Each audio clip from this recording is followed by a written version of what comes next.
अस्सलाम वालेकुम नाजरीन, आप देख रहे हैं नया पाकिस्तान और मैं हूं शहजाद इकबाल। चेयरमैन पाकिस्तान तहरीक इंसाफ इमरान खान कह रहे हैं कि इस्लामाबाद की तरफ लॉन्ग मार्च होगा। इमरान खान का दावा है कि हुकूमत इनका लॉन्ग मार्च नहीं रोक सकेगी, मगर वफाकी हुकूमत पाकिस्तान तहरीक इंसाफ का इस्लामाबाद की तरफ लॉन्ग मार्च हर सूरत नाकाम बनाने का फैसला कर चुकी है, जिसके लिए वफाकी हुकूमत ने पाकिस्तान तहरीक इंसाफ पर दबाव बढ़ाना शुरू कर दिया है। FI ने कल ममनुआ फंडिंग केस की तहकीकात में 2 पार्टी रहनुमाओं को गिरफ्तार किया और 2 अहम पाकिस्तान तहरीक इंसाफ के रहनुमाओं के घर पे छापे भी मारे गए। और आज वफाकी वजीर दाखिला राना सनाउल्लाह के एंटी करप्शन इंक्वायरी में नाकाबिले जमानत वारंट गिरफ्तारी जारी हो गए। एंटी करप्शन एस्टैब्लिशमेंट पंजाब के बयान के मुताबिक राना सनाउल्लाह के नाकाबिले जमानत वारंट गिरफ्तारी इंक्वायरी में हाजिर ना होने पर जारी किए गए हैं और ये वारंट स्पेशल जुडिशल मजिस्ट्रेट ने जारी किए हैं।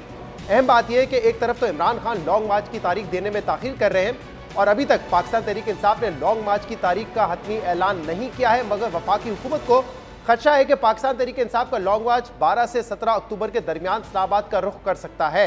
और इसी खतरे के पेश नज़र वजारत दाखिला ने इलेक्शन कमीशन से 16 अक्टूबर को होने वाले ज़िमनी इंतखाबात मजीद 90 रोज़ के लिए मुलतवी करने की दरख्वास्त कर दी है। इसलिए अब देखना होगा कि इलेक्शन कमीशन ज़िमनी इंतखाबात मुलतवी करता है या इलेक्शन ऐलान करदा शेड्यूल के मुताबिक होंगे। इसके अलावा आज army chief general Qamar Javed military academy Kakul में पासिंग आउट परेड से अहम खिताब किया है। आर्मी चीफ ने इस खिताब में हमसाया ममालिक से अच्छे ताल्लुकात रखने की ज़रूरत पर जोर दिया है और साथ ही फौजी सिपाहियों को पैगाम दिया है कि वो सिर्फ अपने काम पर फोकस करें और जाली खबरों या मुल्क में जारी सियासी रस्साकशी पर बिल्कुल तवज्जो ना दें। आर्मी चीफ ने मजीद कहा कि इनका पैगाम वाज़ेह है, मुसल्लह अफवाज किसी मुल्क, किसी ग्रोह या फोर्स को इजाज़त नहीं देगी कि वो पाकिस्तान को मुआशी या सियासी तौर पर गैर मुस्तकम करने की कोशिश करें। The message is clear. The armed forces, with the support of our citizens, will never allow any country, group or force to politically or economically destabilize Pakistan. As a good soldier, always remain focused on your job.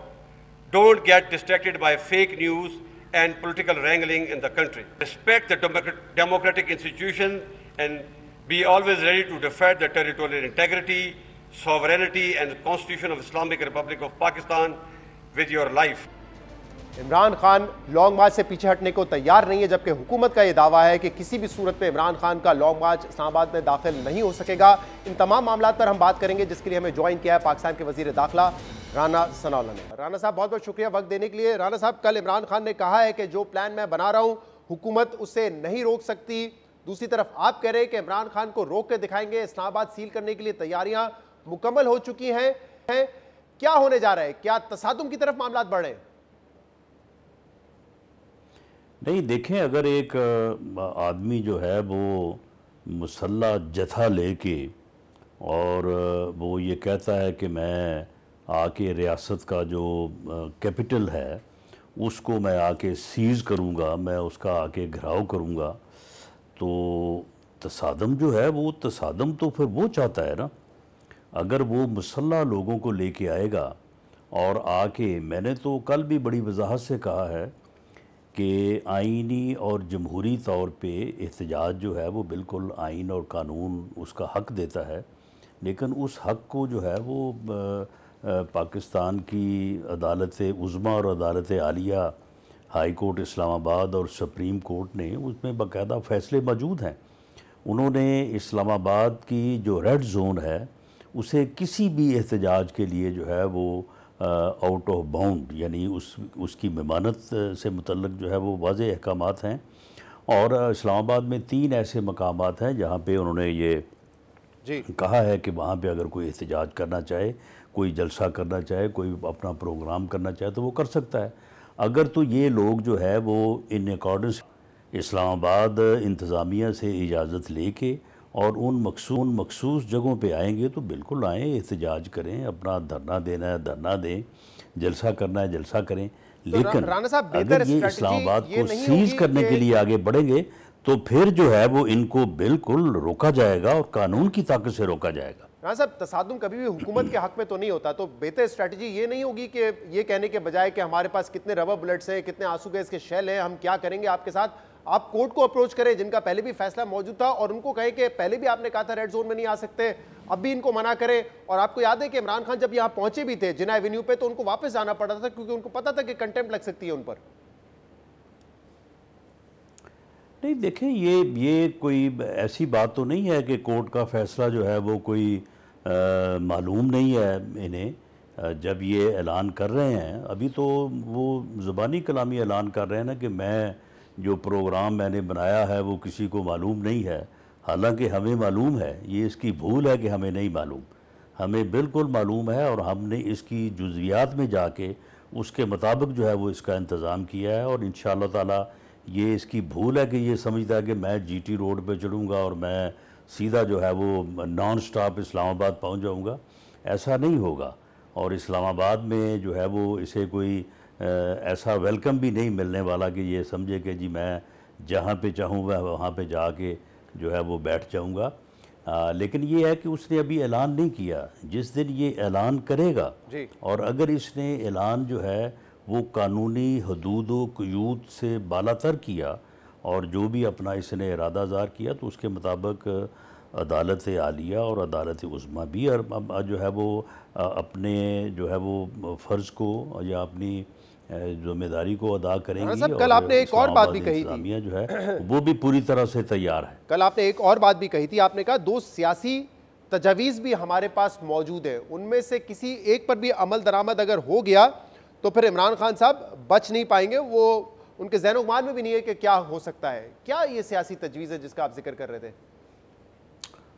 बहरहाल ये अभी on air तो नहीं की जा सकती, ना ही ये शेयर की जा सकती हैं। बहरहाल ये वज़ीर-ए-आज़म से जो है वो मैंने ये बात की है, उनके सामने दोनों तजावीज़ जो हैं वो रखी गई हैं। वज़ीर-ए-आज़म इत्तेहादी जमातों के जो दीगर सरबराह हैं उनसे मशवरे के बाद अगर उन दोनों या उन दोनों में से किसी एक पे मुत्तफ़िक़ हो गए तो ये फिर भूल जाए ये जो प्रोग्राम बनाए बैठा है कि मैं जनाब जो है वो इस तरह से आऊँगा और उस तरह से जाऊँ, तो फिर ऐसा नहीं हो सकेगा।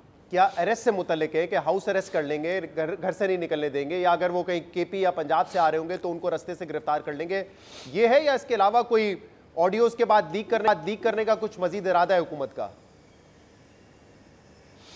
बहरहाल जब एक बात वज़ीर-ए-आज़म के पास है और जब तक उनकी अप्रूवल या रज़ामंदी नहीं होती तो उस वक्त तक उसे जो है वो किसी भी हवाले से शेयर नहीं किया जा सकता। लेकिन मैं पाकिस्तान के अवाम को भी और ख़ास तौर पे जो इस्लामाबाद के शहरी जो है वो इस सूरत हाल से थोड़ा जो है वो घबराए हुए हैं, मैं उन्हें यकीन दिलाता हूँ कि इस फितने को जो है वो इस मरतबा इंशाअल्लाह ताला कोई फसाद बर्पा नहीं करने देंगे, कोई ऐसी सूरत हाल बर्पा नहीं करने देंगे जो इस मुल्क या इस कौम के लिए जो है या इस्लामाबाद शहर के शहरियों के लिए जो है वो बाइस परेशानी हो। अब ये टिट फॉर टैट हो रहा है। कल पाकिस्तान तहरीक इंसाफ के लोगों को गिरफ्तार किया, हिरासत में लिया FIA ने, जिसमें सैफुल्लाह नियाजी हैं, हामिद जमान है, और आज आपके वारंट गिरफ्तारी जारी कर दिए गए हैं। और अब से कुछ देर पहले ख्वाजा आसिफ साहब ने यह कहा है कि क्योंकि राना सनाउल्लाह लॉन्ग मार्च में रुकावट है इसलिए इनको गिरफ्तार करने की कोशिश की जा रही है। तो क्या आप टिट फॉर टैट है, आपने उनके लोगों को गिरफ्तार किया और यहाँ से वारंट आपके खिलाफ निकल गए, आपको गिरफ्तार करने की बातें हो रही हैं? नहीं देखें, मामला ये है कि ये मुझे जो मालूम हुआ है, ये मुसद्दक साहब जो हैं जिनको पहले इन्होंने नैब में लगाया था, अब उन्हें इन्होंने मशीर बना के जो है वो एंटी करप्शन में बिठाया है। वो आदमी जो है वो मजबूर करके उस डिपार्टमेंट को जो है वो गंद करने की जो है वो कोशिश कर रहा है, लेकिन ऐसे गंदे लोगों को का अंजाम जो है वो बहुत बुरा होगा। मामला ये है कि ये कह रहे हैं जी मैं इंक्वायरी में पेश नहीं हुआ तो को वारंट जारी किए हैं। वो भाई एंटी करप्शन का तो मुकदमा इंक्वायरी के बाद दर्ज होता है, इनको ये कानून की समझ नहीं है। और जो है ये कह रहे हैं कि 2020 में दर्ज हुआ, तो ये 4 साल और 2 साल पहले PTI की गवर्नमेंट को ये ख्याल नहीं आया कि उसकी इंक्वायरी जो है वो करनी है। तो इस किस्म के जो हथकंडे हैं वो कभी भी जो है वो कारगर साबित नहीं होंगे, और हमें अपने इरादे से और हमें अपने फ़र्ज़ से, हमें अपनी कमिटमेंट से जो है वो नहीं रोक सकेंगे। इनको ये मालूम नहीं है कि इन्होंने हमारे साथ कैसे कैसे मुकदमात और कैसी कैसी गिरफ्तारियाँ की हैं। तो ये गिरफ्तारियाँ या इस किस्म के वारंटों से अगर ये समझते हैं कि हमें को फ़र्क पड़ जाएगा, तो मेरा ख्याल है कि फिर ये नहीं, क्लियरली नजर आ रहा है ना टिट फॉर टैट है कि आपने उनके लोगों को हिरासत में लिया, वो आपके वारंट जारी कर रहे हैं और आप लोग तो ये कहते थे, और आपके खिलाफ भी एक बड़ा संगीन मुकदमा बनाया गया जिसमें फांसी की सजा हो सकती थी, लेकिन उस वक्त आप भी यही कहते थे, चाहे करप्शन का केस हो या कोई और केस हो, कि पहले साबित करें और फिर हिरासत में लें। तो आप भी अब यही कर रहे हैं, एफआईए हिरासत में ले रही है और फिर अभी तक साबित नहीं हुआ, कन्विक्शन हो जाए तो उसके बाद जेल में डालें, सजा दें। नहीं, देखें, एफआईए ने अगर विदाउट साबित करने के जो है वो यानी किसी को गिरफ्तार करना होता तो आज से 3 महीने, 4 महीने, 5 महीने पहले कर लेती। अब ये फॉरेन फंडिंग केस जो है ये आपके सामने है, ये कोई एफआईए ने तो नहीं शुरू किया, ये इससे पहले तकरीबन 7 साल जो है इसकी इंक्वायरी होती रही है, तफ्तीश होती रही है अपना इलेक्शन कमीशन में, और उसके बाद बाकायदा तौर पे जो है वो विद प्रूफ जो है ये मामला जो है ये एफआईए को भेजा गया है कि जनाब ये इन लोगों ने जो है वो मनी लॉन्ड्रिंग की है। तो उसके ऊपर जो है वो एफआईआर कार्रवाई कर रहा है। कोई एफआईआर कोई हमारे कहने पे या खुद से तो नहीं कार्रवाई कर रहा। इलेक्शन कमीशन में एक मामला चला है और 7 साल तक चला है। सवाल गिरफ्तारी पे सारे सबूत, सारी बहस हुई है कि कन्विक्शन हो तो फिर सजा होनी चाहिए, कन्विक्शन से पहले हिरासत में लेना, गिरफ्तार कर लेना, आप तो इस बात के खिलाफ थे ना, असूल के खिलाफ थे। नहीं, देखें, इसमें जो है वो जब यानी नैब में या मेरे ख़िलाफ़ एक बेबुनियाद मुकदमा दर्ज किया गया तो उसमें तो क्वेरी का भी मौका नहीं दिया गया, तो साबित करना या ना साबित करना तो बहुत जो है वो दूर की बात है। लेकिन मैंने यही अर्ज़ किया है कि ये जो फॉरेन फंडिंग का मामला है ये तो मेरा ख्याल है कि सबूत से भी आगे की बात है। वो इलेक्शन कमीशन में जो 7 साल चलने के बाद जो फैसला सामने आया है, मेरा ख्याल है कि अगर आपने की नज़र से गुजरा हो तो फिर आप शायद ये क्वेश्चन ना करें। हाँ, आपके केस के हवाले से तो हमें पता है कि बेबुनियाद केस बनाया गया जिसका मैंने खुद कहा कि फांसी की सज़ा थी, लेकिन मैं कह रहा हूँ कि जो बाकी करप्शन केसेस थे उसमें भी आप लोग असूल ये कहते थे कि गिरफ्तार क्यों करते हैं, हम पेश हो रहे हैं अगर तो आप पहले कन्विक्शन करें और फिर अगर सज़ा बनती है तो गिरफ्तार करें। लेकिन राणा साहब, आज एक और मिलिट्री अकेडमी काकुल में पासिंग आउट परेड के दौरान चीफ ऑफ आर्मी स्टाफ ने खिताब किया। मैं 2 जुमले बता देता हूँ उन्होंने क्या बात की। उन्होंने कहा कि सिपाहियों को मेरा पैगाम है कि आप अपने काम पर फोकस करें और जाली खबरों या मुल्क में जारी सियासी रस्साकशी से परेशान ना हो। उन्होंने ये भी कहा कि मैसेज इज क्लियर, मुसल्लह अफवाज किसी मुल्क, किसी ग्रोह या फोर्स को इजाज़त नहीं देगी कि वो पाकिस्तान को मुआशी या सियासी तौर पर गैर मुस्तहकम करने की कोशिश करें। और आप भी ये बात इमरान खान के हवाले से करते रहे कि हम उनको गैर मुस्तहकम करने की इजाज़त नहीं देंगे, मुल्क को आके वो यहाँ पे बैठ जाए इस्लामाबाद और कहे हुकूमत गिर जाएगी, ऐसा नहीं होने देंगे। तो क्या आप और मुसल्लह अफवाज एक पेज पर है इस मामले में? नहीं, मेरा ख्याल है कि पूरी कौम एक पेज पे है। आप बता दें मुझे कि क्या ये ऐसा हो जाना चाहिए कि एक आदमी जो है वो एक जथा लेके आए और आके यहाँ पे हुकूमत गिरा दे या अपनी जो है वो टर्म्स को जो है वो डिक्टेट करे। तो फिर क्या ये आखिरी बार होगा? ये पहली बार होगा और उसके बाद ये बार बार होगा। बहुत से लोग हैं, बहुत से ग्रोह हैं जो इससे ज़्यादा बड़ा जथा, मुसल्ला जथा, ज़्यादा जो है वो मजबूत जथा जो है वो लाने की जो है वो सलाहियत या ताकत जो है वो रखते हैं। यहाँ पर तो फिर रोज़ जथे आया करेंगे, फिर क्या ज़रूरत है ये पार्लियामेंट बिल्डिंग है इसको फिर गिरा दें या यहाँ पे कोई और काम शुरू कर दें। सुप्रीम कोर्ट की भी कोई ज़रूरत नहीं है, हाई कोर्ट की भी कोई ज़रूरत नहीं है। तो फिर तो सीधा सीधा है कि बस ठीक है, जिसके पास तगड़ा जथा होगा वो जो है वो आके यहाँ पे हुकूमत करेगा। फिर हम भी अगर ये जथा कामयाब होता है तो फिर हम भी जो है वो जाके जथे की तैयारी करेंगे और अगले 3 माह में या 6 माह में हम जथा लेके आ जाएंगे। यानी ये इस तरह से यानी इस किसी रियासत का या मुल्क का जो है वो आगे बढ़ सकता है। ये बताइएगा राणा साहब कि अब आपके वजारत दाखिला ने खत लिखा है इलेक्शन कमीशन को और आप कह रहे हैं कि जो बाय इलेक्शन 16 अक्टूबर को होने हैं उनको 90 दिन के लिए डिले है। क्या वजह है इसकी? क्योंकि जब पिछली मरतबा डिले हुआ था तो उस वक्त आपने कहा था कि वजारत दाखिला ने तो सिर्फ एक पोस्ट ऑफिस का काम किया, इलेक्शन कमीशन ने हमसे जो है वो डिप्लॉयमेंट मांगी थी, हमने डीजीएमओ को लिखा, उन्होंने कहा इस वक्त फ्लड्स का मसला है इसलिए इतनी बड़ी डिप्लॉयमेंट हो नहीं सकती। तो आपने कहा यही पैगाम हमने इलेक्शन कमीशन को दे दिया, इलेक्शन कमीशन ने इंतखाबात को डिले कर दिया। लेकिन इस मरतबा तो वजारत दाखिला कह रही है कि 90 दिन के लिए डिले करें, क्यों? नहीं, वजारत दाखिला ने पिछली मरतबा भी जो है वो डीजीएमओ से और दूसरी एजेंसी से जो है वो बात करने के बाद ही लिखा था और इस मरतबा भी हमारी ये रिपोर्ट है या हमारी ये असेसमेंट है कि ये 12 से 17 के दरमियान जो है ये इरादा रखता है यहाँ लॉन्ग मार्च करने का या इस्लामाबाद पे वारदात करने का। अब देखें ना, कैसे पता चला 12 से 17 अभी तक तो ये हम वारदात कर रहे हैं, वारदात करेंगे इस्लामाबाद पे, और ये कहा कि ये हमारी आखिरी वारदात होगी। तो ये जो वारदात करने जा रहा है तो उसके लिए फिर हमें जो फोर्सेस की ज़रूरत है, जब उसके मुताबिक हमने जो है वो रेंजर्स से और दूसरी फोर्सेस से जो है वो रब्ता किया कि हमें इस तादाद में जो है वो फोर्सेस दरकार होंगी, तो उनका फिर आगे से ये था कि हम फ़लाँ जगह पे, और ख़ासकर उसमें फ्लड है, बाकी चीज़ें हैं और इलेक्शन है, तो उन्होंने कहा कि हम ये बोथ वे तो नहीं कर सकते कि इलेक्शन ड्यूटी भी करें, सैलाब ड्यूटी भी करें, रिलीफ वर्क भी करें, और फिर जो है वो इस्लामाबाद को भी इतनी जो है वो तादाद में जो है वो हम फोर्स फराहम करें। तो उनकी इस सूरत हाल को मद्देनज़र रखते हुए हमने जो एक फेयर एनालिसिस है वो इलेक्शन कमीशन के सामने रखा है कि जनाब ये सूरत हाल है। तो राना साहब वैसे ये मुस्तनद इतलात है कि 12 से 17 के बीच में लॉन्ग मार्च होगा, क्योंकि इमरान खान ने तो अपने लोगों को भी नहीं बताया कि कौन सी तारीख होगी, तो फिर आपको कैसे पता है? नहीं, हमें पता है, हमें इसकी एक एक रग का पता है। हाँ साहब, ये भी ऑडियो लीक हो गई है क्या? पता है कि ये क्या करने जा रहा है, क्या करने जा रहा है, कब करने जा रहा है, ये भी कोई ऑडियो लीक तो नहीं हो गई है? बल ये फिर ज़राए होते हैं और उन ज़राए को जो है वो मौसर रखने के लिए उनको जो है वो ओपन या शेयर तो नहीं किया जा सकता। ये जो ऑडियो लीक्स हो रही हैं और एक के बाद एक हो रही है, इसके पीछे हुकूमत ही है ना?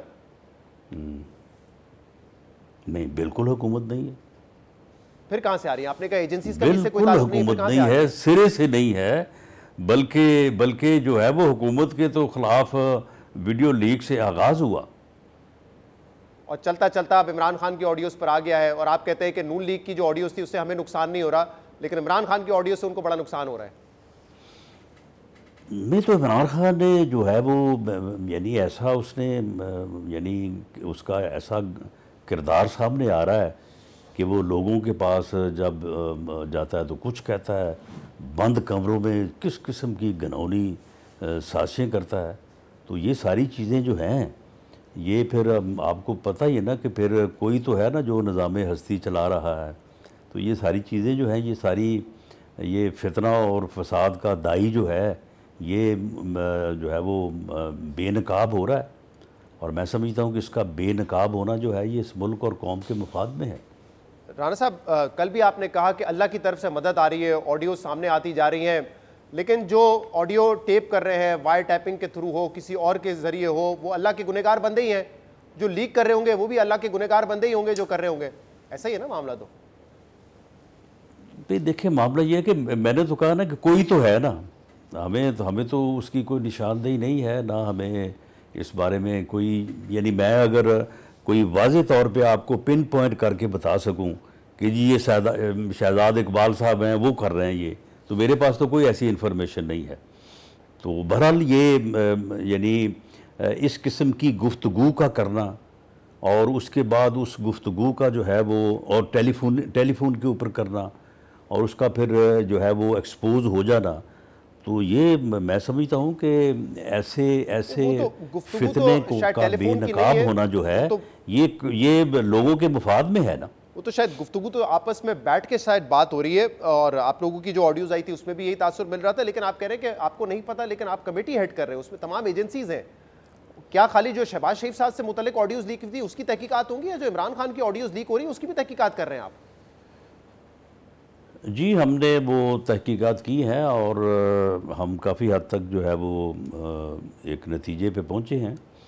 उसको शेयर करना या उसको अपना ओपन करना तो खैर प्राइम मिनिस्टर का प्रोगेटिव होगा, तो लेकिन उसमें जो ये प्राइम मिनिस्टर हाउस से मुतल्लक जो वीडियो लीक्स हुई हैं या प्राइम मिनिस्टर साहब की जो हुई हैं, तो उसमें कोई किसी एजेंसी का यानी ये बात तो आपने मुल्क या गैर मुल्क की किसी एजेंसी का कोई हाथ नहीं है। वो भी वजीर आजम थे ना जब उनकी ऑडियो लीक्स हो रही थी, उस पर तहकीकात होंगी? तहकीकात देखें, मामला ये है कि वो चैलेंज करें, वो तहकीकात वो तो तस्लीम कर रहे हैं ना। नहीं, तस्लीम तो वो कर रहे हैं, मैं कह रहा तो हूं वैसे तो तस्लीम तो हमने भी किया, हमने कब कहा है कि वो गलत थी? वज़ीर आज़म हाउस था, वो भी वज़ीर आज़म थे, उनके ऑडियो लीक होने, उस पे तहकीकात हुई नहीं, ये सवाल है। नहीं, सुन देखें, सुन ले, बात ये है कि हमने भी ये नहीं कहा कि वो हमने जो वो बात नहीं की थी, गलत थी, सही थी। तो इमरान खान ने भी इनकार तो नहीं किया कि ये बातें जो हैं ये गलत हैं। जहाँ तक इन चीज़ों का तल्लक है कि ये बातें हुई हैं, ये तो दुरुस्त है। बाकी ये है कि ये क्यों जो है वो लीक हुई हैं, तो अब देखें, अगर ये फ़ोन हैकिंग से हुई हो तो उसका तो पता भी नहीं चलेगा कि किसने की है। हाँ, ये पता चल सकता है कि ये डिवाइस रखी गई है, फ़ोन हैकिंग हुई है, ये पता चल सकता है, लेकिन उसके पीछे कौन है। और आजकल जो है वो लोग वैसे ही बतौर फैशन भी ये काम करते हैं, पैसे के लिए भी ये काम करते हैं। साहब, आपके इत्तेहादी मुस्तफा नवाज खोकर, कोई जो आपके इत्तेहादी सेनेटर मुस्तफा नवाज खोकर ने ये ट्वीट किया है। उन्होंने कहा कि वीडियो ऑडियोज़ में क्या कहा जा रहा है ये एक तरफ, लेकिन सवाल ये पैदा होता है कि किस इंटेलिजेंस एजेंसीज की ये ऑडेसिटी है कि वो वायर टैप कर रहे हैं हाईएस्ट एग्जीक्यूटिव ऑफिस की, और हमेशा जजेस की और सियासतदानों की ही ऑडियोज़ आती हैं, वही विक्टिम होते हैं। ये किस कानून के तहत इसकी इजाज़त दी जा रही है? और ये बात आपको पता है, आज यहाँ पे आपके ताल्लुकात आज बेहतर है, इमरान खान के ख़राब हैं तो उनकी ऑडियो लीक्स आ रही हैं, उनके ऊपर गिरफ्तारी के मुकदमात बन रहे हैं। जब आपके ताल्लुकात ख़राब थे, आपके साथ ये सब कुछ हो रहा था, तो सोच ले कल ताल्लुकात बिगड़ेंगे तो किसी की भी ऑडियो आएगी, फंसते आखिर में सियासतदानी है। नहीं, पहली बात तो ये है ना कि इस किस्म का धोखा, इस किस्म का फ्रॉड, इस किस्म का बयानिया 2 नंबर, ये कोई बनाए ही क्यों, कोई इसको चलाए ही क्यों, ऐसी गुफ्तगू कोई करे ही क्यों? पहली तो बात ये है ना, ये होनी नहीं चाहिए। यानी अगर एक आदमी जो है वो जुर्म का इर्तिकाब करता है और बाद में कहता है कि जी मेरी रिकॉर्डिंग क्यों कर ली गई, या मुझे जो है वो मेरा प्रूफ क्यों ले लिया गया, ये बात एक अलग चीज़ है कि जी वो लीगल था, इलीगल था, ये एक अलग चीज़ है। लेकिन ऐसा जुर्म, ऐसा घटियापन, ऐसा फ्रॉड कौमी सतह पे कोई करे क्यों, नंबर 1। दूसरी बात यह है कि जहाँ तक इस बात का तल्लक है कि ये जो रिकॉर्डिंग ख़ास तौर पे इस वक्त ज़ेर बहस है कि ये किसी मुल्की एजेंसी ने की है, तो ये मैं आपको पूरी ज़िम्मेदारी से कह सकता हूँ कि ऐसा नहीं है। बहुत बहुत शुक्रिया, बहुत बहुत शुक्रिया। राना सनाउल्लाह साहब हमारे साथ मौजूद थे, प्रोग्राम में शामिल करेंगे ब्रेक, इसके बाद मजीद बात करेंगे, हमारे साथ रहिएगा। वेलकम बैक नाज़रीन। पिछले साल पाकिस्तान क्रिकेट के लिए एक लो पॉइंट था। न्यूजीलैंड क्रिकेट टीम एक अरसे के बाद पाकिस्तान टूर करने आई, लेकिन मैच से सिर्फ एक दिन पहले उन्होंने टूर कैंसिल कर दिया और इसके बाद इत्तलात ये आई कि इंग्लिश क्रिकेट टीम भी पाकिस्तान का दौरा नहीं करेगी। लेकिन उस एक साल के बाद हम देख रहे हैं कि ऑस्ट्रेलिया भी पाकिस्तान का टूर कर चुकी है, इंग्लैंड 17 साल बाद T20 मैचेस खेलने आई, वो टेस्ट क्रिकेट भी खेलेंगे, न्यूजीलैंड भी पाकिस्तान का दौरा करेगी। तो पाकिस्तान में ये कहा जा सकता है कि जो क्रिकेट है वो बहाल हो चुकी है, नॉर्मलाइज हो चुकी है। इस पर भी बात करेंगे। और इसके अलावा इस माह T20 वर्ल्ड कप होना है, पाकिस्तान का पहला मैच इंडिया के साथ 23 अक्टूबर को होगा। क्या चांसेस है कि पाकिस्तान ये वर्ल्ड कप जीत सकता है, क्या हमारा स्क्वाड स्ट्रॉन्ग है? इन तमाम मामलों पर बात करेंगे, जिसके लिए हमें आज ज्वाइन किया है पीसीबी रमीज राजा ने। रमीज साहब, बहुत बहुत शुक्रिया वक्त देने के लिए। आई रिमेंबर लास्ट ईयर इसी वक्त मैं आपका इंटरव्यू कर रहा था और पाकिस्तान क्रिकेट के लिए एक बड़ा लो पॉइंट था। न्यूजीलैंड मैच से एक दिन पहले टूर कैंसिल कर चुकी थी और इंग्लैंड ने आने से मना कर दिया था और बड़ी फ्रस्ट्रेशन थी, बहुत गुस्सा था और आप भी कमिटेड थे कि इन टीम्स को आप लेकर आएंगे वरना कॉम्पनसेशन लेंगे। बट एक साल बाद हम जहां पे बैठे हुए हैं, ऑस्ट्रेलिया टूर कर चुका है, 17 साल बाद इंग्लैंड आया और अब दिसंबर में इंग्लैंड के साथ टेस्ट सीरीज है, फिर न्यूजीलैंड आ रही है। क्या ये कहा जा सकता है कि क्रिकेट पाकिस्तान के लिए अब नॉर्मलाइज हो चुकी है? ये जो बड़े नेशंस है, टेस्ट प्लेइंग नेशंस, इनमें कोई हिचकिचाहट नहीं है पाकिस्तान आने में? बिल्कुल नहीं है, इसलिए कि आपने देख ही लिया ओवरवेलमिंग रिस्पांस था। टीम्स का भी गलती उन्होंने तस्लीम की, हमने जुर्माने के तौर पे एक्स्ट्रा मैचेस भी करवाए, इनसे पैसे भी लिए और फिर लोगों का आपने जोश व खरोश देख ही लिया अभी जो बायलैटरल 7 T20s हुए हैं। सो ओनरशिप है, टीम हमारा ठीक कर रही है, अभी और अच्छे होने की गुंजाइश है यकीनी तौर पे। मगर ये जो एक हमने फ्रेज़ कॉइन किया था ना कि हमें यूज़ करके बिन कर दिया, सो वो आई थिंक लोगों और दुनिया को हिट किया और उसके बाद रिस्पॉन्स जो था वो जो हम एक्सपेक्ट कर रहे थे वैसा ही हुआ।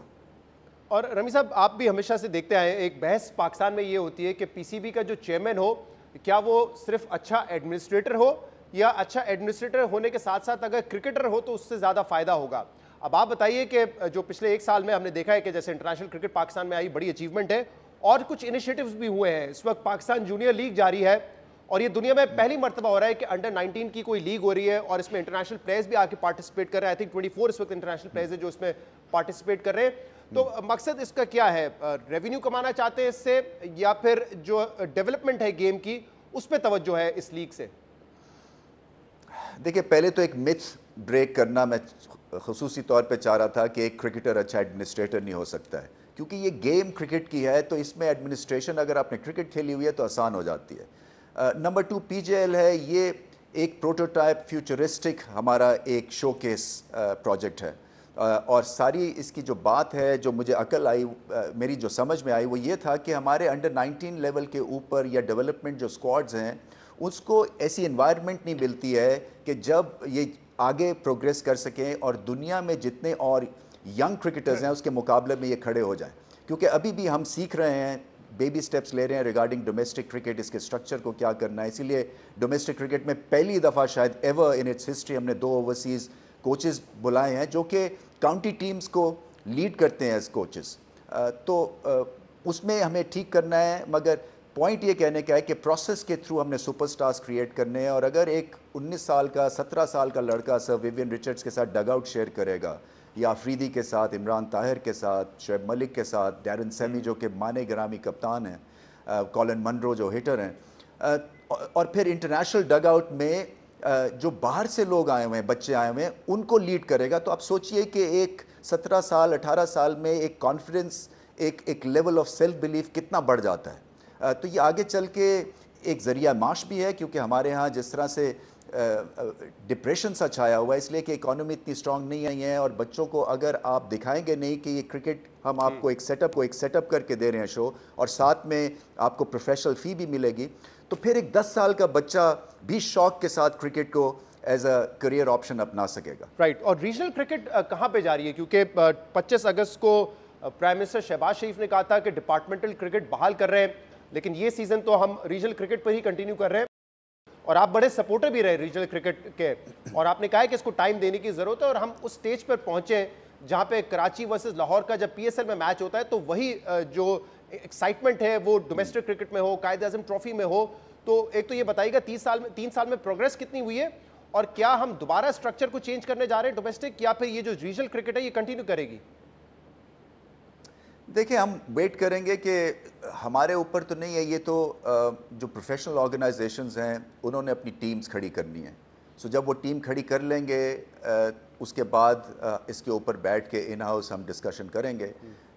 मैं समझता हूँ कि इस वक्त जो सिस्टम चल रहा है उसके नताइज सामने आ रहे हैं, और आहिस्ता आहिस्ता और अच्छे आएंगे, मगर फिर भी अगर ऑप्शंस क्रिएट होते हैं नौकरी के, ज़राए माश के, तो उसको रोकना नहीं चाहिए, बिल्कुल नहीं चाहिए।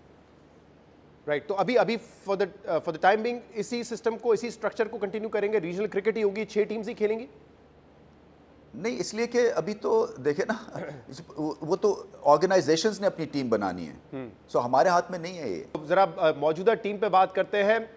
क्या समझते हैं आप, कितने चांसेस हैं पाकिस्तान के वर्ल्ड कप में फाइनल तक पहुंचने के लिए, फाइनल जीतने के लिए? Do you think we have a team ready for that? मैं वर्ल्ड कप्स खेला हुआ हूँ, इसमें जो है ना आपका टेम्परामेंट अलग तरह से होता है, इसकी कप्तानी अलग होती है, इसके चैलेंजेस अलग होते हैं, क्योंकि ये बायलैटरल सीरीज़ नहीं है। सो एक दिन आप अच्छा करते हैं, 2 दिन आप ख़राब करते हैं, मगर आपकी कम बैक भी हो जाती है। सो अच्छी बात यह है कि पाकिस्तान अपनी भरपूर तैयारी करके वर्ल्ड कप में जाएंगे। ये 7 T20s हैं, अभी न्यूजीलैंड में सीरीज़ हो रही है, फिर 2 प्रैक्टिस मैचेस है, शाहीन आफरीदी प्रॉब्ली फिट हो जाएंगे, इसी तरह से फ़खर ज़मान के ऊपर अच्छी न्यूज़ आ रही हैं। सो हमारे पास जो है ना, हमें पैनिक बटन नहीं दबाने की ज़रूरत है।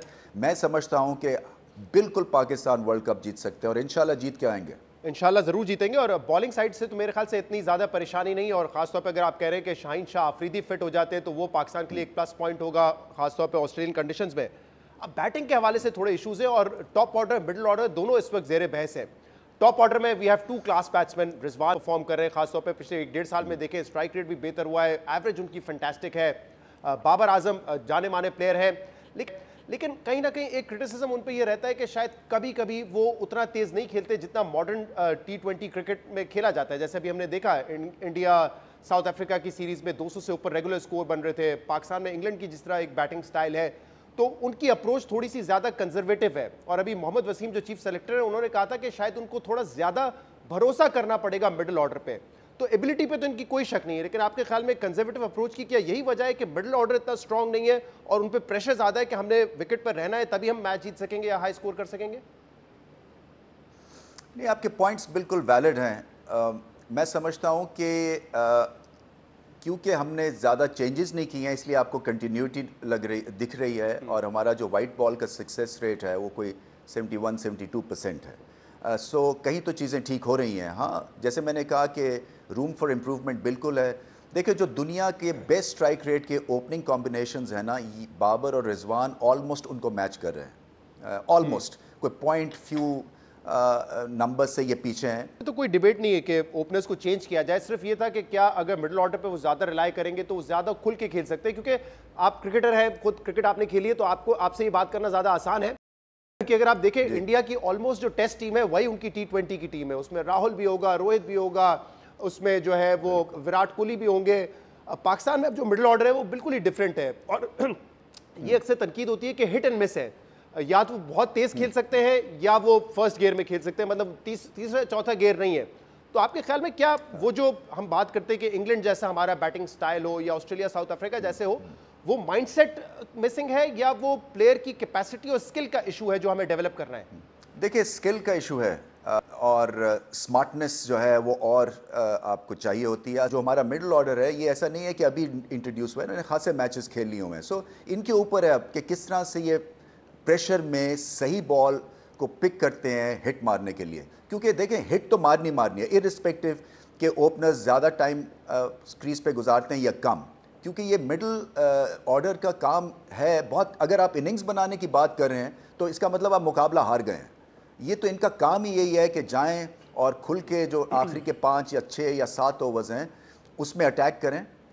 ज़रूर तरीका है जो आपकी जो अटैक का है वो इससे और बेहतर ज़रूर हो सकता है। नाज़रीन, प्रोग्राम में एक ब्रेक शामिल करेंगे, इसके बाद रमीज़ राजा से गुफ्तगू हमारी जारी रहेगी। हमारे साथ रहिएगा।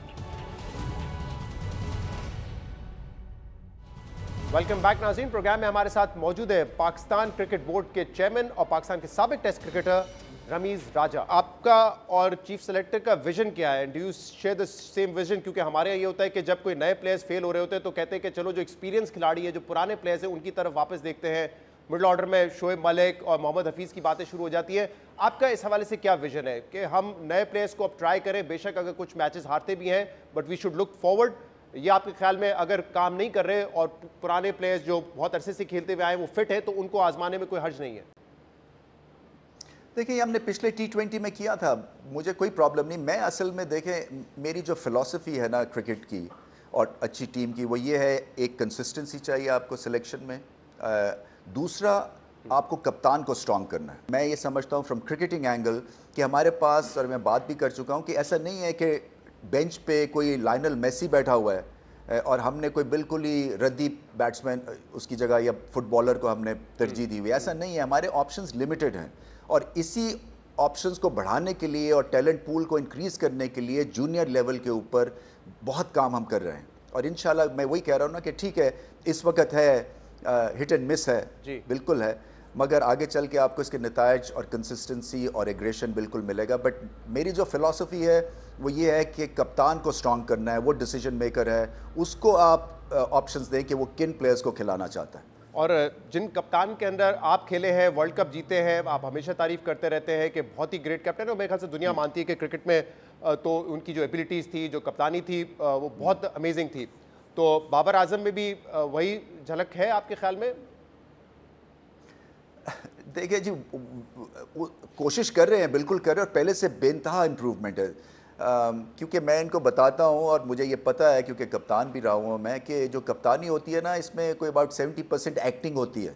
आपको जो एक्सप्रेशंस है ना, वो जो अंदर एक कशमकश चल रही होती है ना, वो दिखने नहीं चाहिए, या एक जो प्रेशर क्रिएट हुआ था ना आप पे, अगर वो आपके चेहरे पे आ जाते हैं तो सारी टीम नीचे चली जाती है। सो बॉडी लैंग्वेज, एक्सप्रेशंस, ये बड़े इंपॉर्टेंट 2-3 एस्पेक्ट्स हैं। तो आप देखेंगे ये स्माइल करते हैं, ये प्रेशर को अच्छा हैंडल करते हैं और दुनिया के बेहतरीन बैट्समैन हैं। सो पाकिस्तान को तो इनको एंजॉय करना चाहिए। ये बाबर आजम का एरा है और हम बड़े फॉर्चुनेट हैं कि इतने सालों के बाद एक हमें हीरा मिला है। एब्सोल्युटली। और स्किपर से राब्ते में है, क्योंकि एक प्रेस कॉन्फ्रेंस में आपने कहा था फ़ोन नहीं उठाते मेरा। नहीं नहीं नहीं, वो अब कनेक्टेड है वो। अच्छा, राब्ते बहाल हो गए? बड़ी देर से है जी। अच्छा, वो भी अच्छा। इनफैक्ट केयरफुल था, मैं भी, वो भी शायद होंगे। राइट। तो रमीज राजा साहब ये बताइएगा कि इस वक्त हाउ डू यू सी कि अगले साल के लिए क्या प्लानिंग करनी है, क्योंकि अभी 2-3 दिन पहले एक प्रेस कॉन्फ्रेंस में वज़ीर आज़म शहबाज शरीफ से भी सवाल किया गया था, और ये बड़ा पाकिस्तान में आपने देखा ही होगा कि जब भी गवर्नमेंट्स चेंज होती है तो पीसीबी चेयरमैन की जो जॉब है वो भी चेंज हो जाती है, क्योंकि pattern in chief prime minister है। तो शहबाज शरीफ साहब ने एक सवाल पे जवाब दिया, उन्होंने कहा कि जब मैं आया था एज ए प्राइम मिनिस्टर तो रमीज राजा साहब को थोड़ा सा ही टाइम हुआ था, और ऑब्वियसली हमें उनको वक्त देना चाहिए, अगर वो आए हैं तो वो परफॉर्म करें, जो उनको टाइम है वो मिलना चाहिए, हम इस हवाले से आगे मशवरा करते रहेंगे। तो ऑब्वियसली कोई भी आप किसी भी बड़ी पोजीशन में हो, you need to be feeling secure about your position, तभी आप अपने प्लान्स को इंप्लीमेंट कर सकते हैं। तो इस हवाले से आप कॉन्फिडेंट है कि जो आपका टर्म है आप पूरा कर सकेंगे?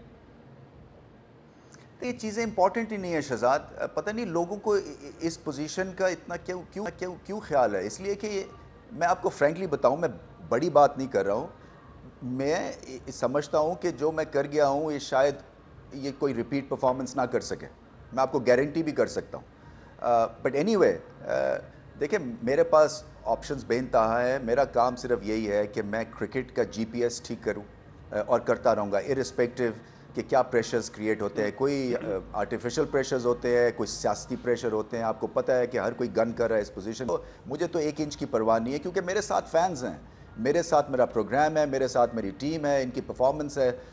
ये टीम अच्छा करेगी मैं यहाँ पे रहूँगा, ये टीम नहीं अच्छा करेगी मैं यहाँ पे कैसे रहूँगा, क्योंकि मैं समझता हूँ कि जब टीम हारती है तो मैं हारता हूँ, और मुझे इसका सख्त अफसोस होता है कि जैसे मेरा ये फेलियर है।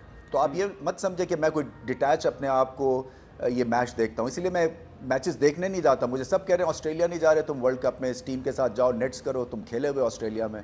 मैं कहा मैं जाऊँगा तो लड़ाई हो जाएगी अगर ये कहीं हार गए तो, क्योंकि अभी एशिया कप में ऐसे ही हुआ था। अच्छा। तो मैं उस लिहाज से बड़ा मुतमईन इंसान हूँ, आप फिक्र ना करें, मैं प्रेशर लेने वाला नहीं हूँ। बहुत बहुत शुक्रिया, बहुत बहुत शुक्रिया। पीसीबी चेयरमैन रमीज राजा हमारे साथ मौजूद थे। आज के प्रोग्राम में इतना ही, तो उसे इजाज़त दीजिए। अल्लाह हाफिज़।